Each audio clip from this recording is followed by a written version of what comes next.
If you've seen a James Bond film, you know who M is. But do you actually know who M is? I mean, you know M's position, chief of the Secret Intelligence Service for MI6, and you know what M does, assign missions to Bond and coordinate support when needed. But who is M really? How does one get that job? What does M stand for? I mean, the meaning of the letter, not the person's beliefs. In this video, I will take a look at the various incarnations of M, the performers who played them on screen, and throw my hat in the ring with which one I think stood out to me as the best M. Someone who really won me over and earned the position as Bond's boss, and perhaps friend. If you have a preference, let me know in the comments section. I would love to hear it and compare notes.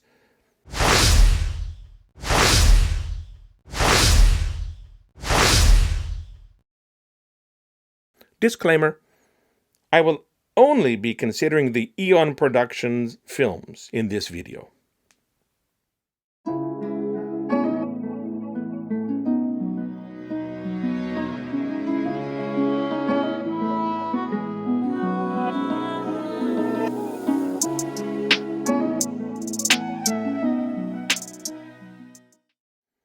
In the books, author Ian Fleming was inspired by his actual superior at the Naval Intelligence Division, Rear Admiral John Godfrey. Other inspirations could have been Lieutenant Colonel Sir Claude Danzy, former deputy head of the real MI6, William Melville, head of the Secret Service Bureau, an agency that preceded MI5 and MI6, and Maxwell Knight, former head of MI5 and friend of Fleming, who signed his memos with M. The custom of the head of MI6 signing their name with an initial started with Manfield Smith Cumming, who signed his memos with his final initial C.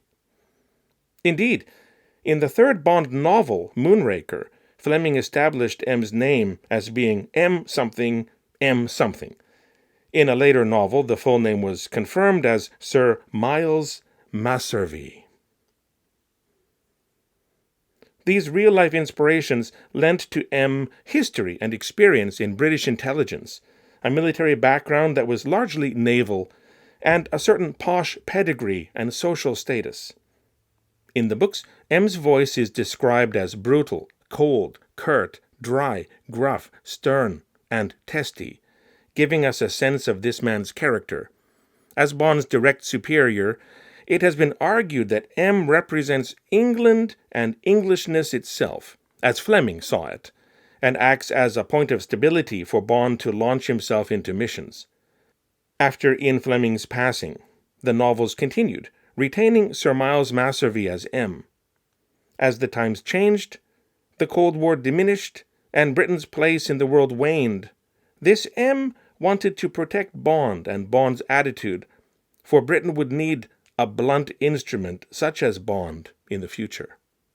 The 1998 novel The Facts of Death introduced a new M, a woman named Barbara Maudsley. The initial of her last name allowed the character of Bond's superior to retain the name M.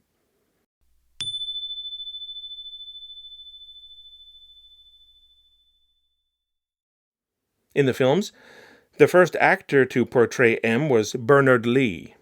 He filled the role continuously, from 1962's Dr. No up to Moonraker in 1979.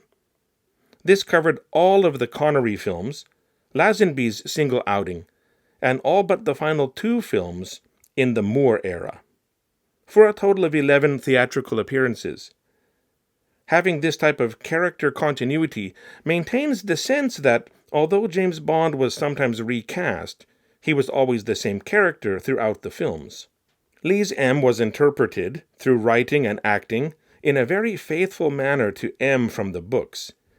He had a seriousness and efficiency, was always no-nonsense, and at times even crusty, a true authority figure balancing Bond's sometimes playful characterization. Bernard Lee died of cancer in 1981. before any of his scenes in the script of For Your Eyes Only were shot.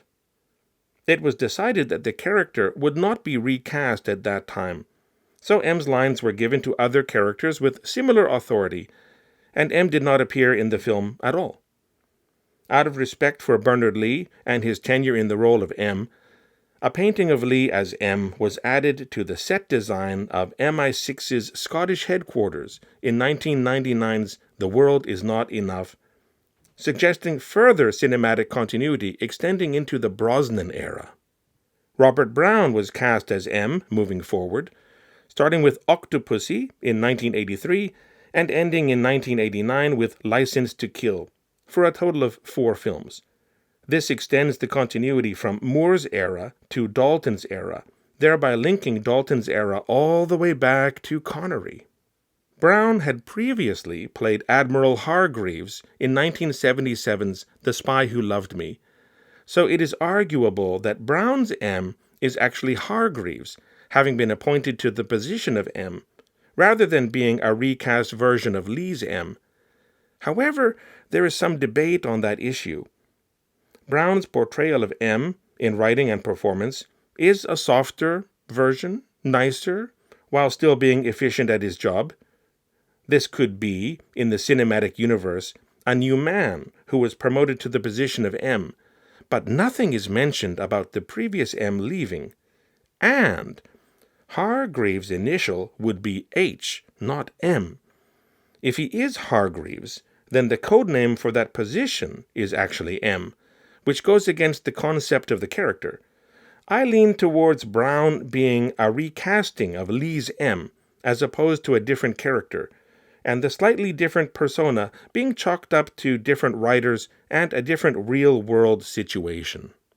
The film No Time to Die, which came out in 2021 and was the final outing for Daniel Craig's Bond, a portrait of Brown as M, can be seen at the office of that film's M, who I will talk about later.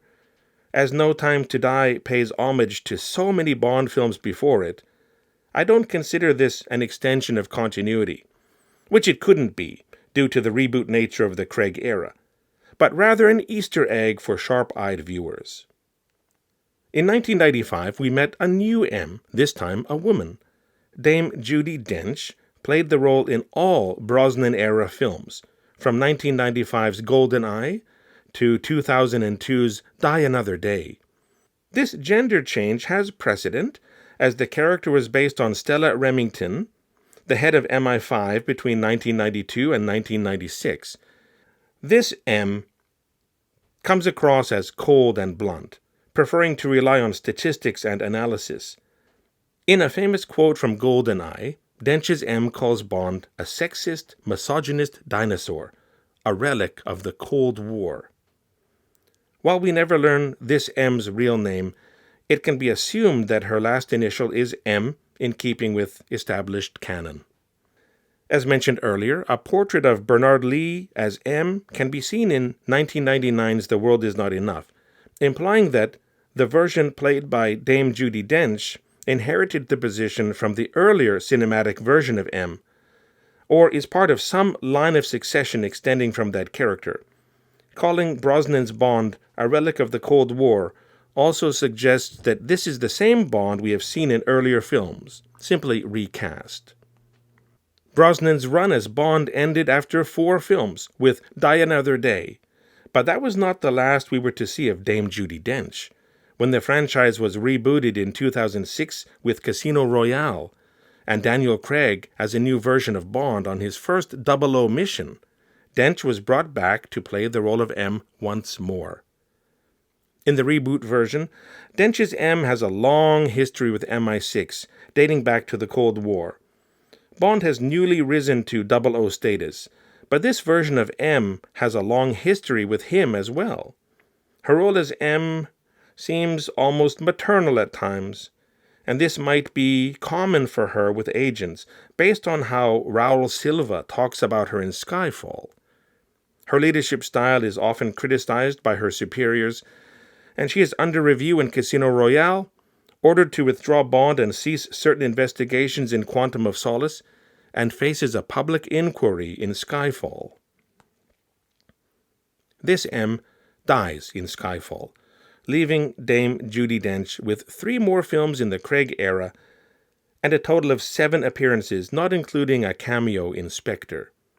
After her death, a box with the character's name inscribed on it reveals this iteration's full name, Olivia Mansfield. This follows suit, with the M designation being based on the surname's initial, as Mansfield starts with M. Perhaps that choice of name also serves as a hint about her characterization and the motherly attention she shows to Craig's Bond. Man's field, like a place for men to grow and develop, like a garden of sorts. In Skyfall, we meet Gareth Mallory, played by Ralph Fiennes.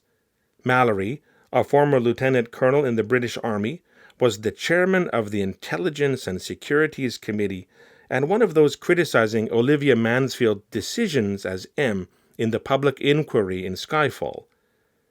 At that time, he felt Bond was past his prime, had lost his skills, and was no longer effective as a 00 agent.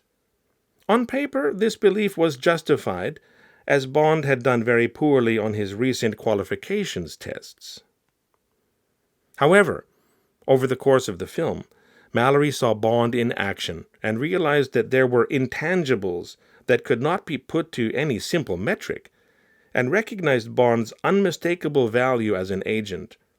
After Mansfield's death, Mallory was assigned the position of the new M, and he easily reinstated Bond as a full field agent, ignoring whatever the previous tests had indicated. In keeping with the naming scheme, M comes from the surname Mallory. Fiennes served as M over 3 films: Skyfall in 2012, Spectre in 2015, and No Time to Die in 2021. His M had great respect for Craig's Bond, and they eventually treated each other as equals and friends, even though they did not always agree on every point. It is this M, Gareth Mallory, played by Ralph Fiennes, that I find my favorite M, and it all stems from the character's actions in one important scene in Skyfall. At the public inquiry, Mansfield is testifying on her own behalf, fighting to retain her position as M. Mallory is in attendance. Silva launches an attack on the proceedings, hoping to kill Mansfield in revenge for her perceived betrayal of him when she disavowed him and left him in enemy hands, where he was tortured by the Chinese and disfigured by his own failed cyanide capsule. During the confusion, as spectators dive for cover and security fails to maintain control of the situation, Silva finds Mansfield in his sights. Mallory leaps towards Mansfield, dragging her out of the line of fire, and he shields her with his body, taking a bullet to the shoulder. Such instant comprehension of what needed to be done, such immediate action, such selflessness in the face of possible death. Fitting for a former SAS operative. When Bond arrives and assists in stopping Silva, Mallory darts across the room, picking up a fallen pistol and finding cover. Bond, seeing this, offers cover fire, and together, along with Moneypenny, they turn the tides. Bond and Mallory meet eyes, each acknowledging the other, and with a wink, Bond shoots the fire extinguishers in the room, creating a fog that prevents Silva from achieving his goal of ending Mansfield's life. Mansfield is safe, and Mallory is left with a better sense of what Bond is capable of. Bond has earned his respect, and Mallory has earned mine. Starting out as an adversary to our hero, Mallory showed the audience in this scene that he was a fair person, a just person, a person who knew what his duty was and didn't shy away from it. He was a man of action, not just words, and had skills to take enemies head on and come away on top, if a little damaged, just like Bond. When he took over the role as the new head of MI6, I didn't mind at all. Bond had lost a mother figure, but gained a brother of sorts, someone who could see past the tests, the age, the rumors, and see Bond's worth. What do you think? Did that scene win you over? Did Ralph Fiennes' M from the Craig era satisfy you? Let me know in the comments section, and let me know if you prefer another version of M. Thank you for watching. See you next time.